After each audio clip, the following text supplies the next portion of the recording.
For all I've seen and experienced as your governor in this extraordinary year, though, one experience will be indelibly etched in my memory. Her name is Ginjer. As I walked around the parking lot of the fire department in Port Monmouth, in one of the days soon after Sandy had laid waste to so much of our state, I saw so many of the scenes that I had come to expect in the aftermath of this storm. Neighbors helping neighbors, food being prepared for the hungry, first responders helping the homeless. And then I met 9-year-old Ginjer. Having a 9-year-old girl myself, her height and her manner of speaking was immediately familiar and evocative. Having confronted so many crying and distraught adults, at that point I felt ready to deal with anything. Then Ginjer looked at me, and she began to cry, and she told me she was scared. She told me she had lost everything. She told me she had lost her home and all her belongings, and she asked me to help her.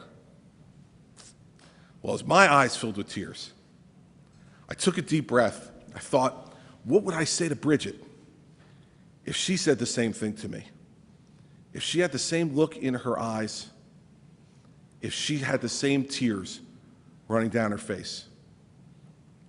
So I looked at Ginjer and I asked her where her mom was. And she pointed right behind her. And I asked her if her dad was okay. And she told me she was. So I put my hands on Ginger's shoulders and I told her, you haven't lost your home. You just lost a house. A house we can replace. Your home is with your mom and dad.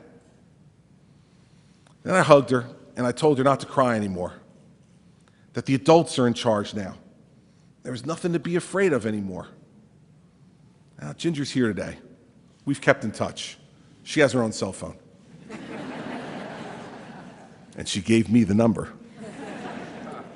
And Ginjer, I want to thank you for giving voice to New Jersey's children during Sandy and helping to create a memory of humanity in a sea of despair. You are a special, special little girl. Thank you for coming today.